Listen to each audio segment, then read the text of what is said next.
¿Quieres usar el modo sobre la marcha? Para la marcha consiste en una llamada solo audio para ti con botones grandes y fáciles de ver.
Perdón la cabeza.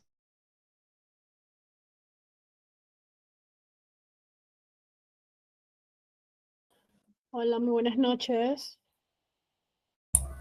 Muy buenas noches, doctora. Vamos a dar inicio.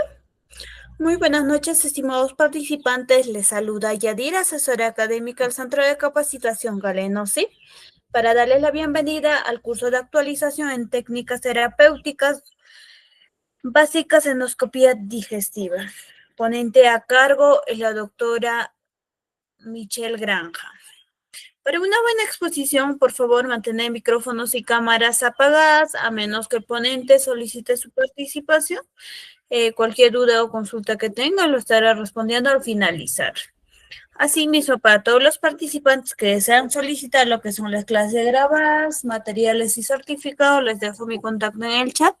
Esperando que el curso sea de su agrado, le doy el pase al ponente. Adelante, doctora. Bien, muy buenas noches. Muchísimas gracias por la presentación. Así es, queridos estudiantes, recordarles a todos que si tenemos algún tipo de duda, por favor, escribirlo mediante el mensaje y lo vamos a poder, pues, leer y resolver todo tipo de dudas, ¿sí? También recordarles los micrófonos apagados para que no exista ningún tipo de interferencia. Bien, sin más, pues vamos a iniciar sobre la endoscopía terapéutica en el tracto digestivo superior. Me presento, yo soy la doctora Michelle Granja, soy médico cirujano, con maestría en gerencias hospitalarias, médico ocupacional y todo lo que son técnicas endoscópicas. Bien, sin más, pues vamos a iniciar. Bien, entonces dentro de las técnicas, ¿no?, de hemostasias, de inyección en endoscopía, ¿esto en qué consiste? Bien, es importante que sepamos que esta va a ser una técnica de inyección para hemostasias endoscópicas, que esta pues va a implicar inyectar soluciones. ¿Qué tipo de soluciones? Como adrenalina diluida para lograr la finalidad de que la hemostasia primaria se dé pues mediante vasoconstricción y taponamiento. ¿no? Entonces, esta técnica se usa muy a menudo como primer paso en todo lo que son las combinaciones con otros métodos, ya lo vamos a ir desglosando, tales como clics o termocoagulación, ¿no? O para un tratamiento definitivo y pues así prevenir el sangrado en pacientes, ¿no? Bien, ¿cómo va a ser la preparación? ¿Cómo va a ser la técnica de inyección? Bien, primero nosotros debemos seleccionar la solución, seleccionarla, ¿no? ¿Cuál va a ser que vamos a utilizarla de preferencia? La adrenalina, ¿ya? Esta adrenalina, ¿verdad? Pues que tiene que estar diluida y nos va pues a ayudar para contraer el vaso sanguíneo y así pues reducir el sangrado, ¿no? Bien, a veces también se utiliza otros tipos de esclerosantes. ¿Y cuál va a ser la instrumentación principal aquí?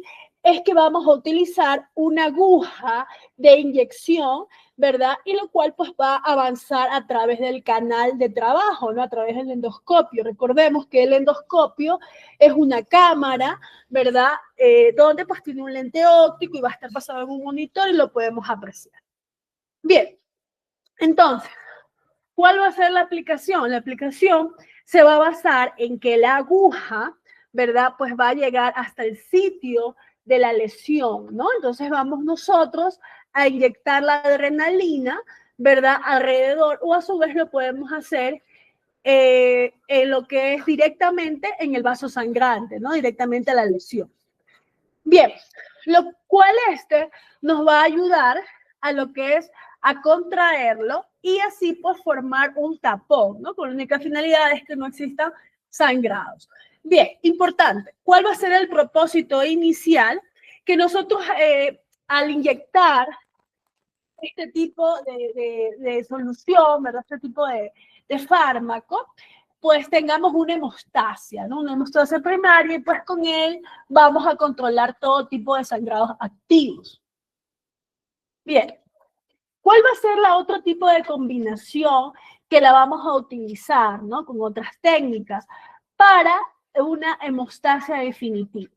Bien, dentro de ello vamos a tener la necesidad de una doble modalidad. ¿Qué quiere decir ello? Que vamos a inyectar la adrenalina sola, ya que muchas veces esta no puede ser suficiente y existe este posible riesgo de tener resangrados. Bien, métodos complementarios que se van a recomendar. Se va a recomendar siempre combinar dicha inyección con otras técnicas de hemostasias para que exista una hemostasia definitiva. Bien, ¿cuáles son estas técnicas? ¿Cuáles son estas combinaciones? Bien, de entre las más comunes que se utiliza va a ser lo que es el clic metálico, lo cual pues esta se va a colocar directamente sobre la lesión, ¿no? ¿Cuál va a ser la finalidad que va a resultar? Que va a comprimir el vaso. Bien, ¿cuál es otro tipo de opción común? La termocoagulación, que esta pues se aplica un calor directo, ¿verdad? En la área, en el sitio de la lesión, de sangrado, con la finalidad de que va a coagular el tejido con un dispositivo de sonda. Y estas sondas pueden ser de dos tipos. Pueden ser estas pues térmicas o pueden ser de plasma de argón. Bien. Y tenemos los clips en endoscopía. Bien, ¿qué son estos? Bien, como está en la imagen y básicamente su nombre lo indica, ¿no? Estos son pequeñas grapas. Estas grapas son metálicas que van a tener la finalidad de cerrar, ¿verdad? O a su vez, pues comprimir el tejido dañado, ¿no? Especialmente para, pues, todo lo que son úlceras, ¿no? O a su vez, pues, detener los sangrados, ¿no? Bien, importante que sepamos que estos clics se van a introducir a través del endoscopio, ¿no? Entonces, esto, pues, va a actuar de una forma mecánica, ¿no? Lo cual, pues, nosotros vamos siempre a aproximarnos al tejido. Y estos clics nos va a ayudar mucho, ya que va pues, a fomentar que exista una cicatrización y a su vez lo más importante, ¿no? Prevenir hemorragias. Bien, entonces es importante que sepamos que estos clics van a ser unas herramientas muy importantes, ¿verdad? Sobre todo para los gastroenterólogos, ¿no? Y los especialistas que se dedican a las técnicas, ¿no? Endoscópicas. Bien, entonces va a ser muy valiosa esta herramienta, ¿verdad? Pues para tratar úlceras sangrantes, por ejemplo, tratar los que son lesiones de Mayer-Weiss, pólipos, ¿no? Y entre otros tipos de afectaciones digestivas, ¿no? Recordemos, ¿cuáles son los pacientes que siempre tienen sangrado? O sea, esto mayormente por melenas, ¿no? O a veces tienen varices esofágicas, ¿no? Por presión. Mayormente son los pacientes cirróticos, ¿no? Bien. Entonces, ¿cuál es su uso principal de estas clics? Bien, primero lo que es la hemostasia, ¿no? Ya que nos va a ayudar a detener el sangrado, ¿no? De los vasos sanguíneos. Se usa comúnmente también para los que son las úlceras péptidas, úlceras sangrantes, desgarros, lesiones de Mayer-Weiss, o por pólipos, o por varices esofágicas también, ¿no? Recordemos que las varices esofágicas también suelen sangrar, ¿no? Tiene bastante estadísticas de recurrencia, ¿no? Bien, también se lo utiliza para lo que es el cierre de defectos. ¿Qué quiere decir esto? Que podemos unir los bordes de una herida o a su vez algún tipo de defecto que se encuentra en el tracto gastrointestinal. Bien, también pues va a prever desangrados, ya que lo utilizamos para controlar, ¿verdad? Las heridas o a su vez defectos, ¿verdad? Bueno, sobre todo cuando hay sangrados activos, sangrados agudos, ¿no? Por ejemplo, después de una extirpación de pólipos, ¿no? Una polipectomía o biopsia, ¿verdad? Bien. En cuanto a lo que es el marcado endoscópico, ¿qué quiere decir esto? Esto nos indica que también podemos utilizar, también podemos colocar estos clics para marcar lesiones y guiarnos, ¿no? Para los especialistas, las personas que realizan estas técnicas, para así futuras intervenciones, ¿no? Como por ejemplo, cirugías, angiografías, ¿no?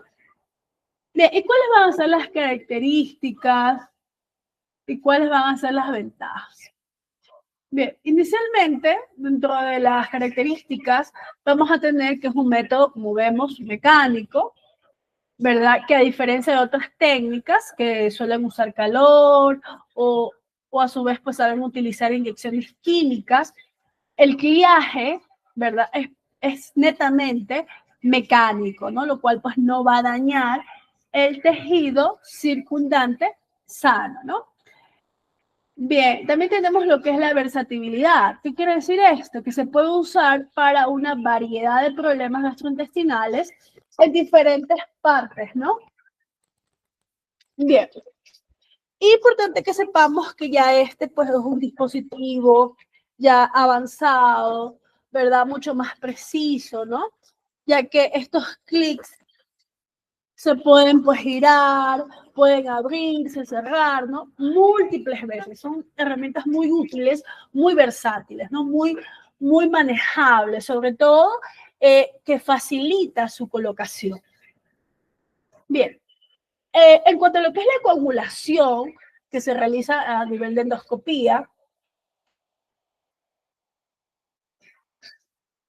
bien, entonces es importante que sepamos que la coagulación en endoscopía es un procedimiento lo cual se va a utilizar todos los que son técnicas térmicas, como cuáles, como plasma de argón, o a su vez también se puede utilizar electrocoagulación para, pues, con la única finalidad de detener dichos sangrados internos, ¿no? Que se producen a nivel del tracto digestivo superior, ¿no? Recordemos que las endoscopías superiores es indicada únicamente para todo lo que son los órganos superiores, ¿no? Y las colonoscopías la utilizamos para vías inferiores, ¿no? Ano, recto. Bien, entonces, otras técnicas que también incluyen esta aplicación de clics metálicos y la inyección de soluciones son que tenemos diferentes tipos de coagulaciones endoscópicas. Bien, como les dije, bien, como tenemos las coagulaciones con plasmas de argán. ¿Qué es esto? Bien, aquí se va a aplicar un gas, ¿verdad? Este gas es ionizado, lo cual pues va a tener una corriente eléctrica, lo cual pues va a calentar. Y al momento de calentar, pues este nos va a ayudar a coagular los tejidos, ¿ya? Esto es un método no de contacto, ya que lo hace de una manera pues segura. Se puede utilizar en varias áreas, ¿verdad? Sobre todo si son áreas muy delicadas, muy sensibles, ¿verdad? Sobre todo de la mucosa, se puede utilizar sin ningún problema. Bien, también va a ser ideal para todo tipo de lesiones, tales cuales vasculares, difusas, como por ejemplo en ectasias vasculares antrales gástricas, y también pues para controlar los sangrados de los tumores, ¿no? Recordemos que los tumores, cuando son malignos, pues tienen esta afinidad de sangrar.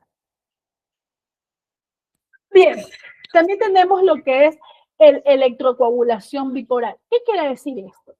Bien, resulta que aquí se va a utilizar una corriente pues eléctrica y pues va a pasar entre dos puntas de un electrodo. Esta electrocoagulación bipolar va a generar calor y al hacer esto pues va a coagular las proteínas, va a controlar vasos y lo más importante, ¿no? Pues va a activar la cascada de coagulación.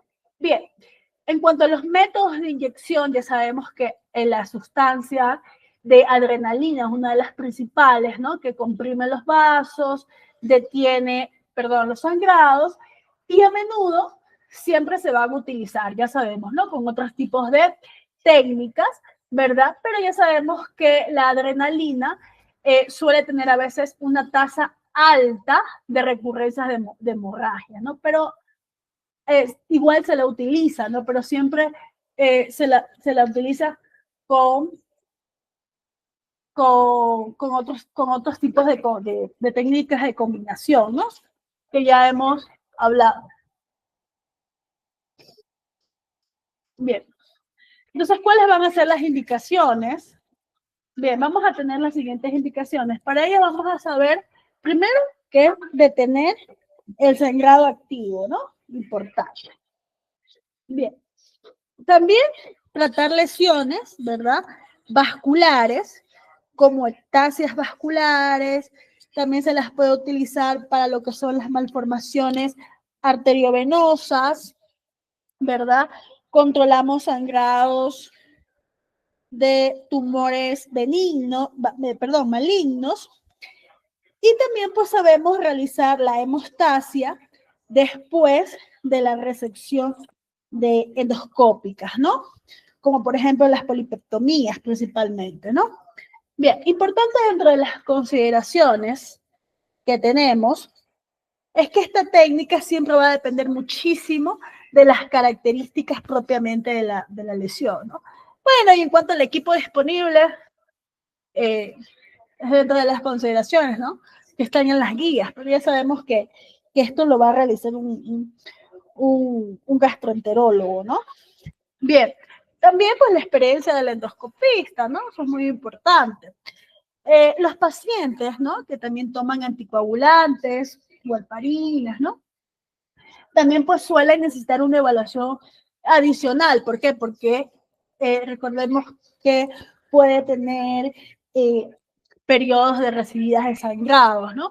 Bueno, igual más adelante ya vamos a ver cuáles son las indicaciones que se debe dar, ¿verdad?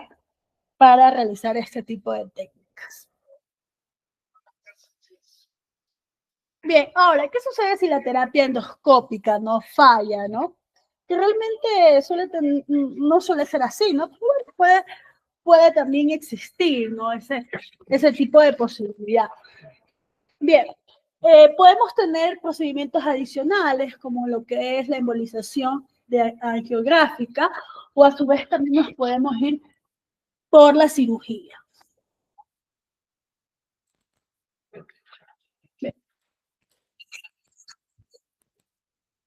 Bien, en cuanto a lo que son las extracciones, ¿no?, de cuerpos extraños, que se puede utilizar la endoscopía, ¿verdad? ¿Cuáles van a ser las indicaciones?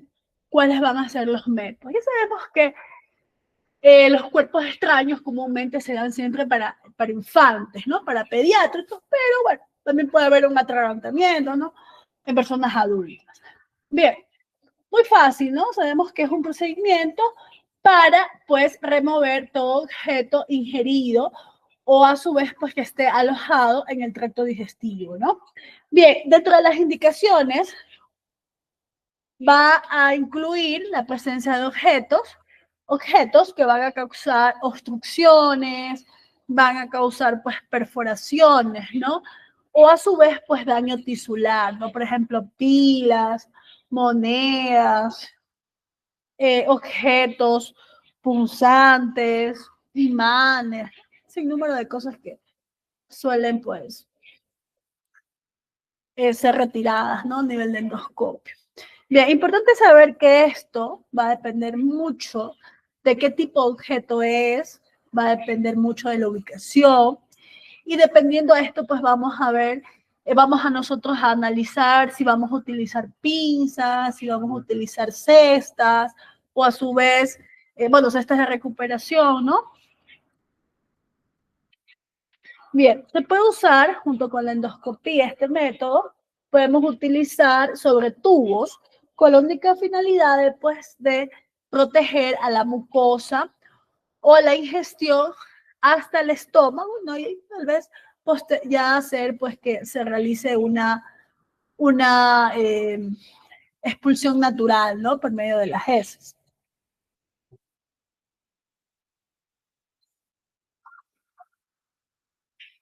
Bien. Entonces, ¿cuáles van a ser las indicaciones que debemos tener presentes al momento de una endoscopía para cuerpos extraños? Bien, las extracciones endoscópicas urgentes siempre van a estar indicadas ¿para qué tipo? Para objetos punzantes, imanes, pilas, ya que esto está demostrado que tiene un alto riesgo de perforación, de quemaduras o a su vez, pues, intoxicaciones, ¿no? También para todos los que son objetos grandes, ¿verdad?, que van a causar, pues, obstrucción, por ejemplo, objetos largos como cepillos de dientes, ¿no? También para cuerpos extraños retenidos, ¿verdad?, que no pueden ser pasados naturalmente, como a su vez, dentro de ellos, estos ejemplos tenemos a las cápsulas endoscópicas, ¿no?, retenidas, o a los stent que ya han migrado, ¿no? Bien, en cuanto a los cuerpos extraños que se encuentran en el recto, estos pueden requerir endoscopía para su extracción, ¿no? Sobre todo que va a ser, pues, muy difícil su acceso manual, ¿no? Bien, ¿cuáles van a ser los métodos? Bien, dentro de uno de los métodos que hay es la extracción natural, ¿no? Esto se da mayormente cuando hay el caso de objetos en el recto, ¿verdad? Entonces aquí vamos a anestesiar solamente la zona. Solemos usar un espéculo para mantener abierto el ano, ¿no?, recto, y así hacemos una extracción manual por medio de forceps, ¿no? Bien, también podemos utilizar los que son los instrumentos de agarre. Utilizamos pinzas, cestas de recuperación, por ejemplo, las cestas de Falco, o las pinzas de púas, como el talón, ¿no?, para agarrar y retirar objetos. Lo que es la protección de la mucosa, podemos utilizar esto sobre tubos, con o sin, para proteger dichamente lo que les indico, ¿no?, la mucosa esofágica, la mucosa gástrica, ¿no?, durante la extracción de objetos, sobre todo afilados, ¿no? Podemos utilizar lo que es la remoción asistida, ya que esta consiste en que se puede empujar un objeto que se encuentre en el esófago, ¿bien? Y pues que no se presente un mayor riesgo hacia el estómago, ¿no? Entonces, puede pues ser eliminado a través de las heces. También podemos utilizar endoscopías de balón como método. Este método se utiliza a menudo en el intestino delgado para hacer la extracción de todo cuerpo extraño, ¿no? Bien, para técnicas de rescate, por ejemplo, cuando existen objetos que son difíciles de agarrar, ¿verdad? Sobre todo cuando son afilados o son lisos, se puede utilizar técnicas alternativas como un revestimiento de botella en el extremo del endoscopio. Bien. En cuanto a lo que es la dilatación endoscópica simple, ¿cuáles van a ser sus indicaciones y su procedimiento, ¿no? Bien, para ello tenemos que saber que las dilataciones endoscópicas simples, ¿verdad? Se utilizan para tratar todo tipo de estenosis, ¿no? Benignas, que son pues producidas en el sistema digestivo, ¿no? Pues puede ser esófago, píloro, recto, colon. Entonces, estas indicaciones principalmente se dan para disfagias, ¿verdad? O cualquier otro tipo de obstrucción, ¿no? Bien, ¿en qué consiste esto? Bien, esto va a implicar, ¿verdad? Ingresar un endoscopio y un balón en la área estrecha, y lo que vamos a hacer aquí es que lo vamos a inflar gradualmente para así pues dilatar la luz. Bien, entonces dentro de las complicaciones que pueden existir, principalmente puede existir una pues perforación, puede existir un sangrado, ¿verdad? Lo cual pues es muy importante que tengamos una amplio práctica, ¿no? De este método. Bien, y en cuanto a las indicaciones, están dadas para, como ya les mencioné, estenosis esofágica, estenosis pilórica, estenosis del recto y cualquier otro tipo de estenosis benigno, ¿no?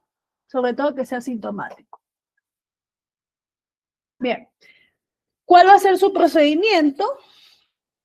Se puede, pues, primero va a ser la preparación, ¿no? Se puede administrar anestesia para adormecer, sedar, ¿no? Todo lo que es la parte superior, ¿verdad? Y así, pues, ya tener relajación. Vamos a insertar el endoscopio, ¿verdad? Lo introducimos, ¿verdad? Ya sabemos que es delgado, que es flexible, que tiene una cámara donde podemos nosotros visualizar todo por medio del monitor. Bien. Importante, la posición del balón. Se va a insertar el balón a través del canal endoscópico hasta que podamos llegar a la zona a tratar, ¿no? La zona de estenosis. La dilatación se va a inflar lentamente con solución salina hasta alcanzar el diámetro deseado, ¿no? Aplicando así fuerza sobre el tejido para poder extirparlo, ¿no? Poder expandirlo, ¿no?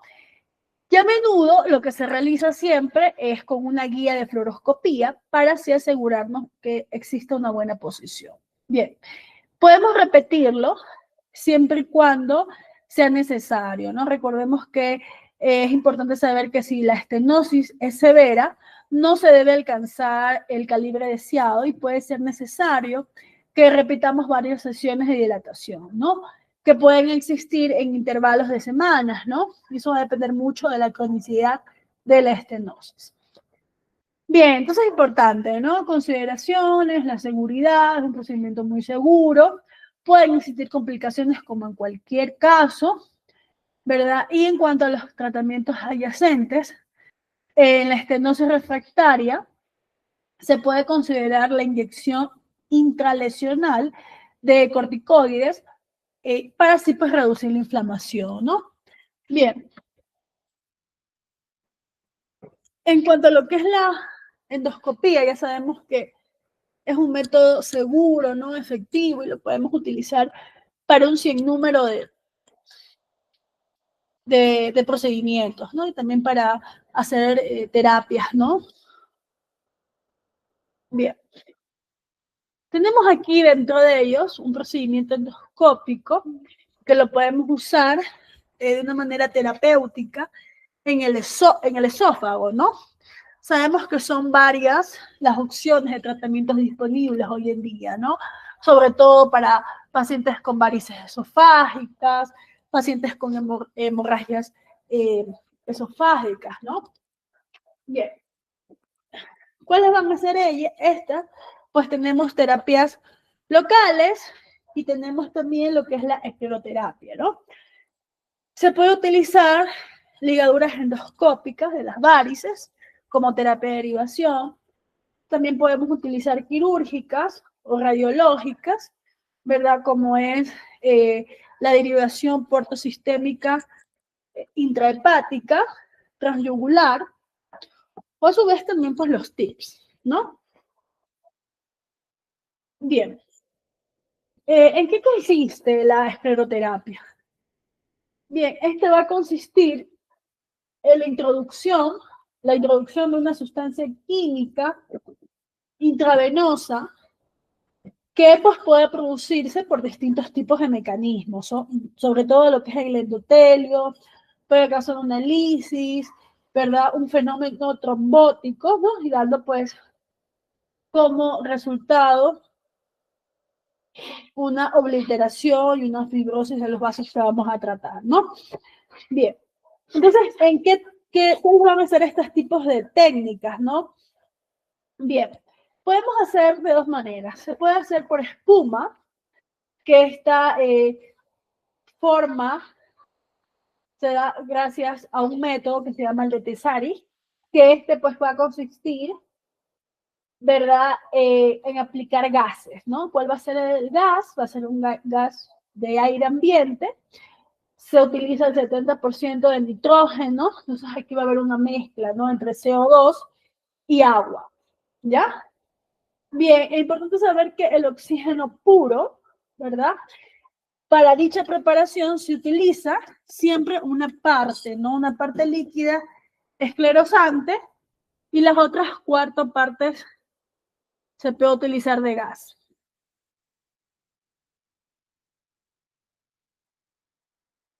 Bien.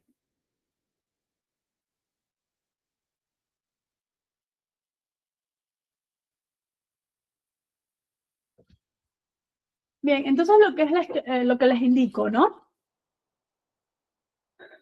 Bien.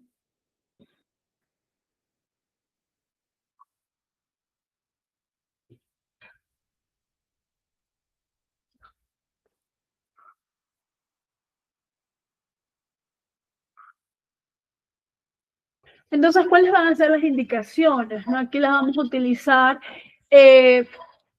para vasos que estén, pues, que estén afluentes, ¿no? Para varices de tipo secundarios, que pueden ser estas postquirúrgicas o postraumáticas, como son venas reticulares, ¿no? También se la puede utilizar para venas perforantes, troqueantes,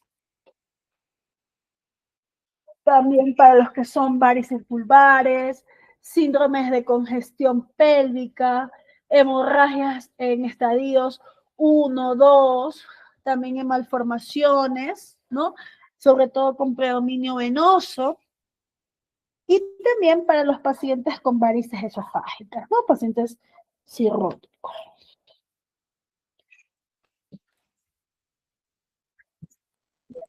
¿Y cuáles van a ser las contraindicaciones? Sobre todo si hay un paciente que es alérgico al esclerosante, ¿verdad? Eso no se puede realizar en pacientes con enfermedades agudas, graves, con insuficiencia arterial crónica, con trombosis venosas agudas o subagudas menores de 6 meses, para los que son estados febriles, ¿no? Agudos, enfermedades sistémicas descompensadas, pacientes con dermatitis infecciosas, pacientes que están en embarazos, no, pero se puede considerar si es que lo necesitan de una manera urgente, ¿no? Y pacientes pues que están inmovilizados, pacientes que están hemodinámicamente inestables, ¿no? Bien. ¿En qué va a consistir este procedimiento, no? Se observa la aguja, se la introduce, ¿no? En la varicis propiamente, y después se observa el retiro de la aguja y del inyector, ¿no? Bien. De ahí se produce inyectar ahorita pues signos rojos, como vemos en la imagen, y nos lo vamos a inyectar siempre en los sitios directos, ¿no? En los sitios directos de la lesión. Bien. En cuanto a lo que es las complicaciones de una escleroterapia endoscópica, importante que sepamos que esto no es de ahora, ¿no? Esto ya se utiliza hace muchos años atrás, hace miles de años atrás, ¿verdad? Y que se ha demostrado que tiene una buena eficacia, pues tiene un buen control, previene, sobre todo nos ayuda, ¿no? Sobre todo los que son los controles de sangrados activos por pacientes cirróticos, por varices, ayuda a prevenir pues la recurrencia de estos tipos de sangrados, ¿no? Pero sin embargo, hay una tasa, ¿no? Como todo tipo de técnica que va a existir, ¿verdad? Que puede pues haber complicaciones, ¿no? Fiebre, dolor, ¿no? Sobre todo en el sitio de la inyección, puede pues producir úlceras, ¿verdad? Perforación de esófago, estenosis de esófago, pero son tasas muy bajas, ¿no? Y sobre todo cuando ya el especialista pues tiene este dominio, no hay estas tasas muy altas. Bien. Ahora, los que son las ligaduras endoscópicas, ¿verdad? Por los que son varices esofágicas. Bien, sabemos que esto se utiliza para pacientes cirróticos, ¿no? Es una técnica muy utilizada hace muchos años también, y se llama la técnica de Stigman, ¿no?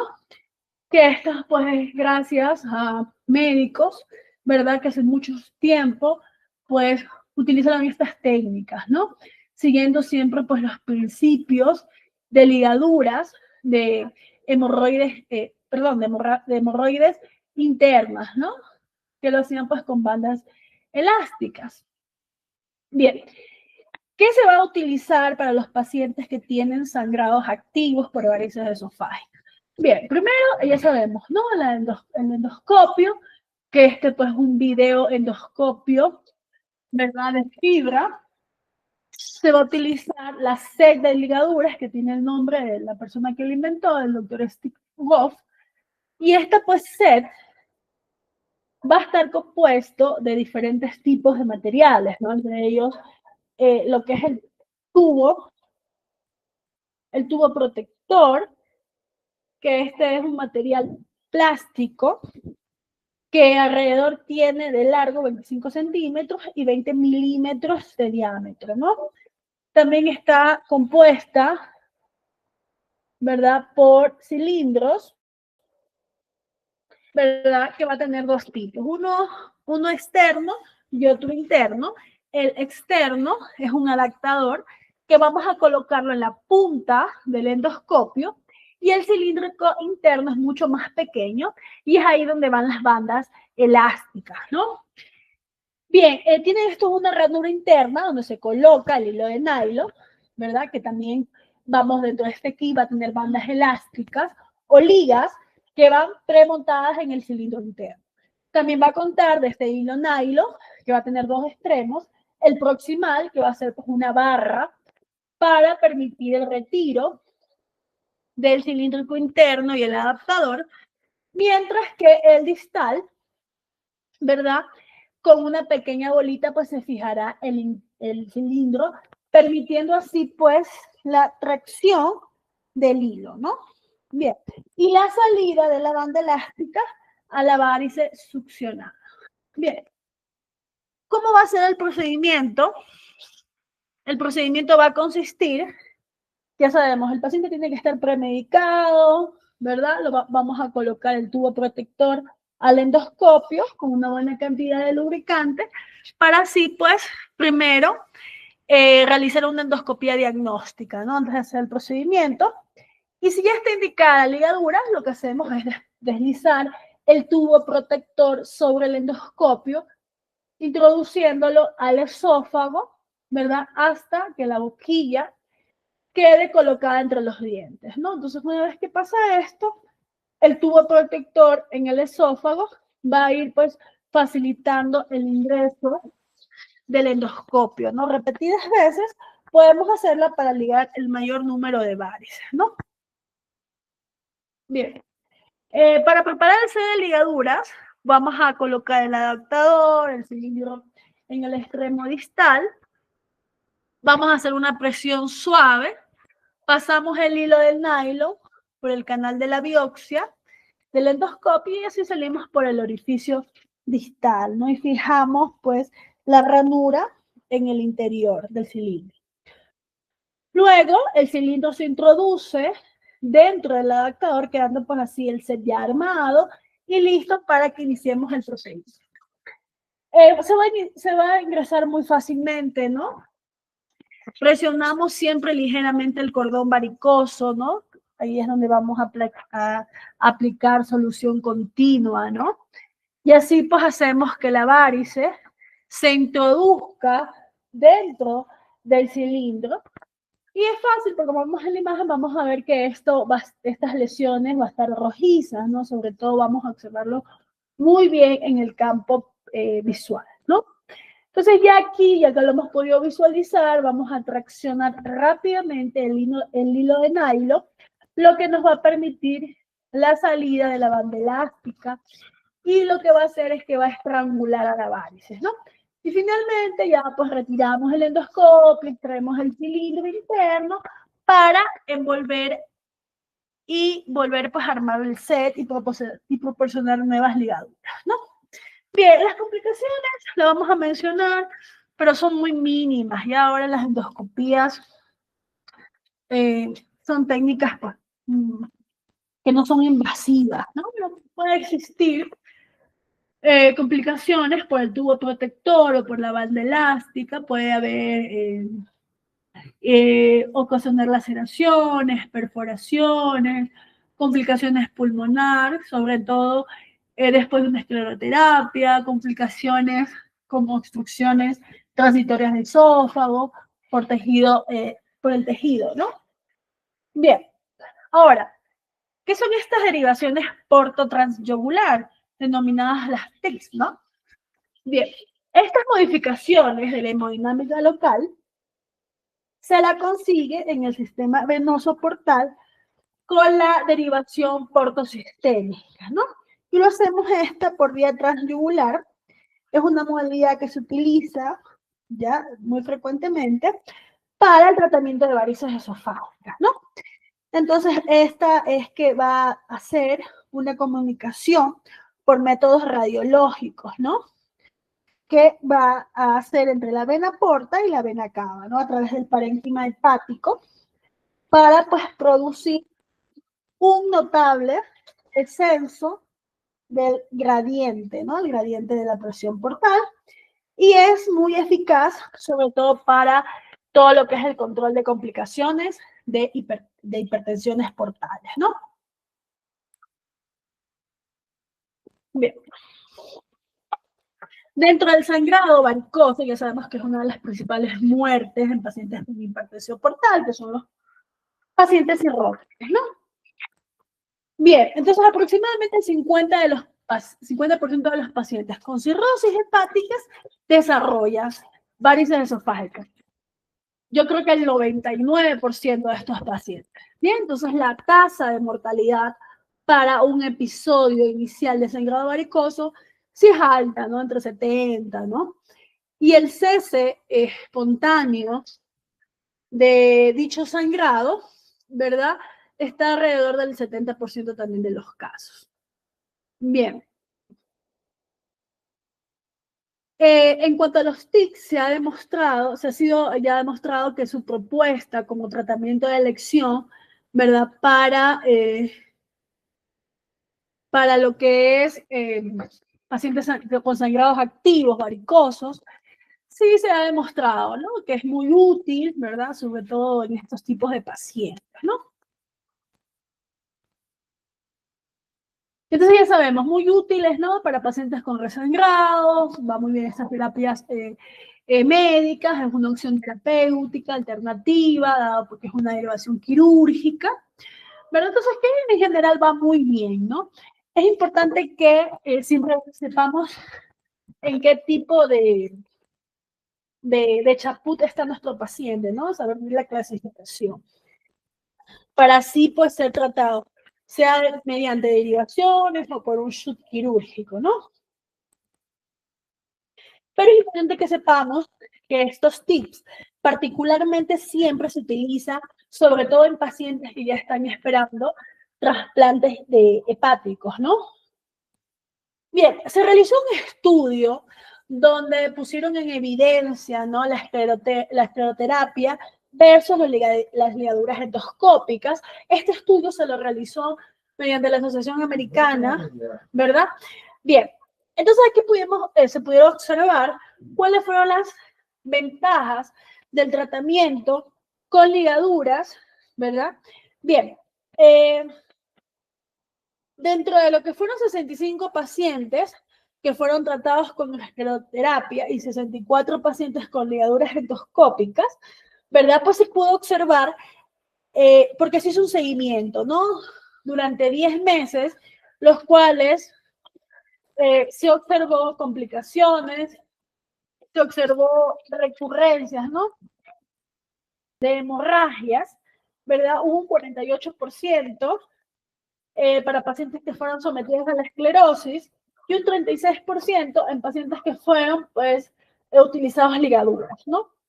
En cuanto al número de sesiones, se utilizaron 7 en lo que es la esclerosis y 6 en lo que fueron las ligaduras, ¿no?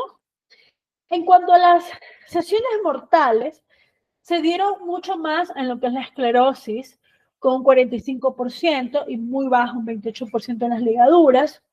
En complicaciones, en las esclerosis un 22% y un 0,2% en las ligaduras, ¿no? O sea, ya podemos ver que fue muy bien el estudio comparativo, ¿no?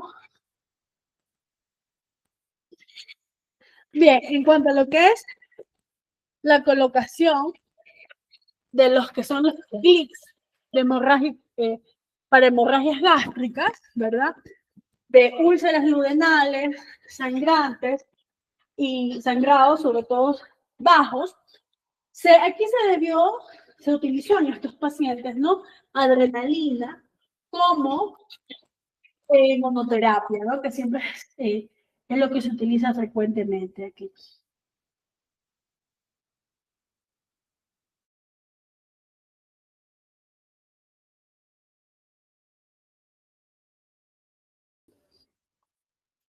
Bien, entonces, estos métodos, ¿no? Endoscópicos utilizados de hemostasia, siempre se les suele utilizar para tratar úlceras, ¿no? Sangrantes. Podemos utilizar otros tipos de métodos que ya hemos hablado, como agentes esterilizantes, métodos térmicos de contacto, zonas calientes, electrocoagulación, ¿verdad? También podemos utilizar el enocontacto como coagulador de argón de plasma, ¿no? Que también se puede utilizar taponamientos, ¿no? Clics, ligaduras. Bien. En cuanto a lo que es la polipectomía endoscópica, importante saber que esta técnica es sencilla, ¿verdad? Que suele ser de elección para todos los pólipos colónicos, gástricos, sesiles, pediculares, ¿no? Que generalmente siempre se va a hacer pues una remoción en su totalidad del tejido pues neoplásico, ¿no? Bien, ¿en qué consiste estas polipectomías? Es que se realiza con la ayuda de una corriente eléctrica, utilizando pues una asa, una pinza caliente, ¿verdad? Mayormente cuando estos pólipos son pequeños, ¿verdad? Se pueden extirpar también a veces sin corriente eléctrica, ¿no? Bien, lo que es la polipectomía endoscópica nos permite, por no decir un 100%, de todos los que son los pólipos colónicos, ¿no? Especialmente los pediculados, ¿no? Y también va muy bien para los pólipos gástricos también, ¿no? Bien, ¿cuáles van a ser las complicaciones que pueden existir? Sangrados, perforaciones, que honestamente son tasas muy bajas, ¿no? Pero pueden existir, ¿no? Bien. En cuanto a lo que es la musectomía endoscópica, esto va a ser la resección, ¿verdad?, de las porciones de las mucosas tras la inyección previa de líquido, ¿verdad? Que mayormente este líquido que se pone es de solución salina, ¿ya? Y así pues ayuda a extirpar completamente, ¿verdad? Y previene pues así las complicaciones.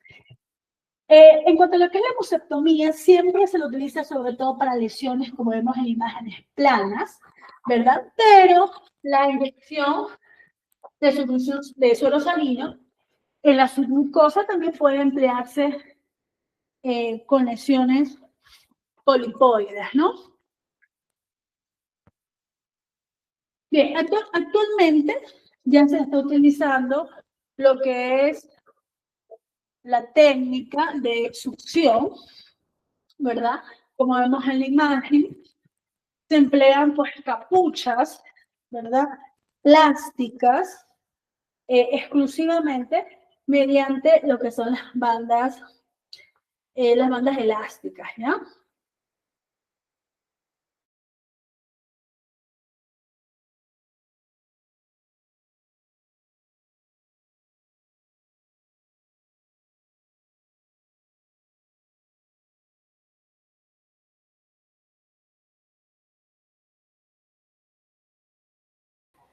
Bien. Entonces también se utiliza la disección endoscópica submucosa, ya que esta se utiliza, ¿verdad?, este tipo de disección, que es una técnica que consiste pues, en realizar un corte circunferencial, o en ocasiones se puede utilizar se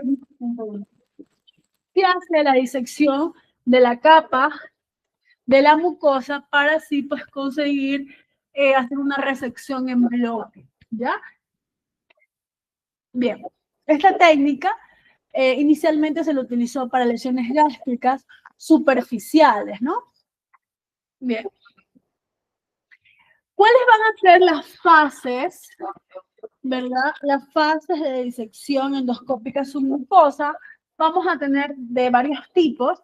Primero hay que identificar, ¿verdad?, el margen de la lesión, ¿verdad? Lo hacemos mayormente con la cromoscopía. Vamos a hacer marcaje con puntos de coagulación alrededor de la lesión.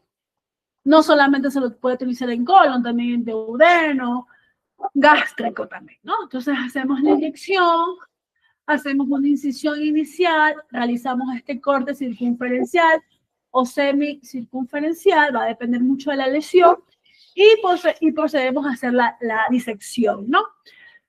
Bien, ¿qué se recomienda? Siempre emplear insuflación con dióxido de carbono, ¿verdad? Especialmente cuando son en la parte colorectal, ¿no? En esta zona. Esto va a mejorar mucho la tolerancia y va a facilitar mucho a que no se produzcan perforaciones, ¿no? Bien, vamos a tener también lo que es la infundibulotomía. ¿Qué es este?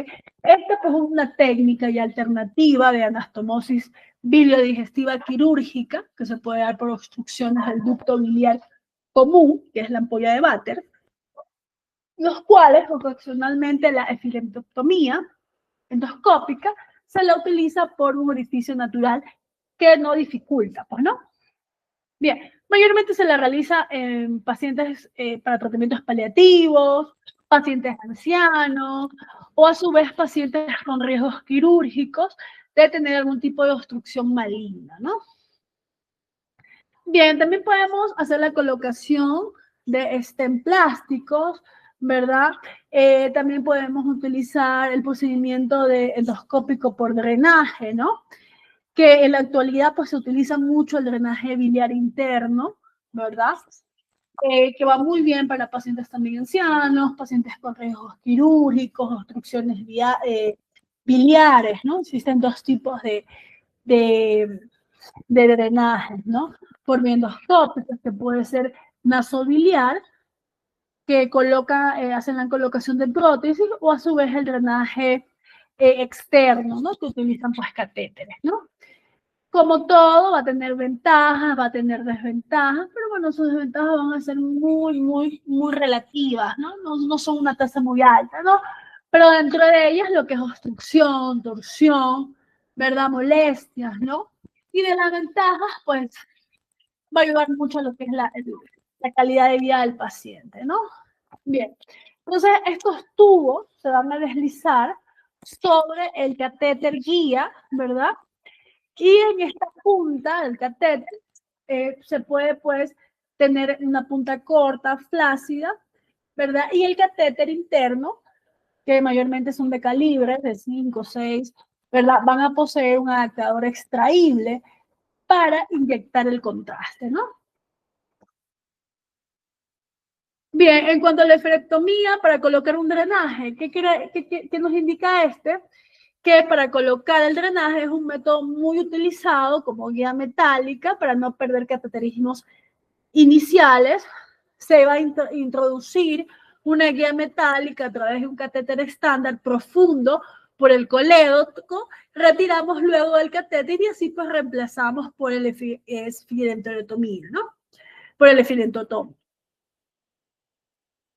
Que resulta después que se extrae y se sustituye sin retirar la guía del catéter interno del equipo del tubo de drenaje, ¿no? Van a existir cuidados tras la colocación del drenaje, desde luego que sí, se puede tomar líquidos en pocas horas de finalizado el procedimiento, se debe continuar la administración de antibióticos de manera, antibióticos hasta el día siguiente, que se dé el alta, ¿no? Una dieta líquida, normal, ¿verdad? Pero sobre todo líquida, ¿no? Bien, si todo iba muy bien, pues, y hay un buen funcionamiento del drenaje, pues perfecto, ¿no? Y habitualmente siempre se debe controlar al paciente después de una semana, ¿no? Al momento de que la coloración de las heces y de la orina sea normal, pues no ha pasado absolutamente nada, ¿no? Si hay algún tipo de fiebre, malestar mayor, pues ahí sí debe nuevamente pues acudir por emergencia, ¿no? Pero mayormente no. Cuando existe fiebre, existe dolor, es lo que indica que el drenaje no funciona de un método adecuado, ¿no? Y aquí se solicita funciones hepáticas, radiografías simples de abdomen, ¿no? Para ver cómo está este sistema biliar, cómo está este de drenaje, ¿no? Podemos hacer CEPRES, ¿no? Para así, recordemos que podemos inyectar medios de contraste y podemos pues así observar, ¿no? Pero es muy raro, ¿no? Muy raro que ese tubo pues se obstruya, ¿no? Bien, en cuanto a lo que son las neoplasias malignas, esta tasa de éxito de la colocación de los tubos de drenaje ha sido muy alta y las complicaciones muy mínimas, ¿no? Pero pueden existir obstrucciones biliares distales, ¿no? Que incluye las neoplasias de cabeza de páncreas, obstrucciones viales proximales, ¿verdad? Que mayormente son lesiones muy difíciles de tratar, ¿no? Porque mayormente se encuentran en una zona que es difícil de llegar al endoscopio, ¿no? Y a pesar de que se aplica fuerza, pues muchas veces es difícil de llegar, ¿no? Y se van a clasificar de 3 tipos cuando la lesión compromete al hepático común sin obstruir la bifurcación. De nivel 2, cuando hay un compromiso de la bifurcación y de los conductos hepáticos derecho e izquierdo, que suelen encontrarse separados. Las obstrucciones de las bifurcaciones secundarias de los conductos hepáticos que presentan múltiples obstrucciones intrahepáticas, ¿no? Bien, entonces estas neoplasias, ¿no?, benignas que se presentan en la vía biliar suele ser pues la técnica que va a permitir y que va muy bien en colocar endoprótesis, ¿no?, porque nos permite pues colocar, permite dilatar. Dentro de ellas los que son las fístulas biliares, que va muy bien el manejo, ¿no?, de estas, ya que se corrige la obstrucción distal, podemos extraer cálculos, ¿no? Bien, y dentro de las complicaciones, pues pueden existir muy leves, ¿ya? Bien. En cuanto a lo que es el manejo, ¿no? El manejo inicial siempre de la endoscopía, ¿verdad? Lo que se recomienda para tratamientos terapéuticos es que el paciente tenga un ayuno de 8 horas, ¿verdad? Como mínimo, porque va a ser muy crucial, ¿no?, para su procedimiento, porque ya sabemos que debemos asegurarnos que el estómago esté vacío, ¿verdad?, para que no exista una broncoaspiración, ¿no? Bien, recordemos que antes de que se realice cualquier tipo de método, sobre todo que se utilice la endoscopía, debemos informarle al paciente cómo va a ser la técnica, por qué lo vamos a hacer, cuánto tiempo va a durar, explicarle del ayuno, del por qué, ¿verdad? Y una vez que le hemos explicado todo el procedimiento, explicarle las complicaciones, ¿no?, que pueden existir, y el paciente debe firmarnos el consentimiento informado. Bien, entonces dicho esto, pues ya sabemos que el endoscopio, ¿verdad? El endoscopio se lo utiliza tanto para procedimientos como técnicas terapéuticas, ¿no? Podemos extirpar tejidos, hacer biopsias, hacer dilataciones, colocar dispositivos, realizar hemostasias, ¿no? Bien. Y dentro de las complicaciones, ya sabemos, ¿no? Una tasa muy mínima.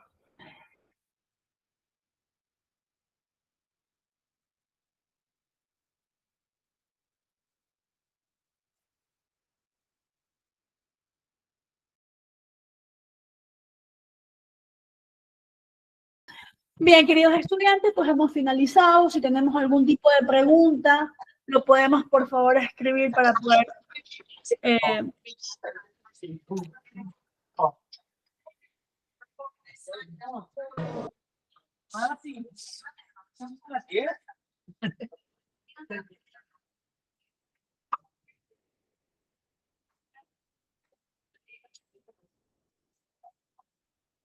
Bien, muchísimas gracias a todos los participantes, ¿verdad? Espero que todos tengan una excelente noche y espero pues estar con ustedes en una siguiente capacitación. Muchísimas gracias. Cuídense.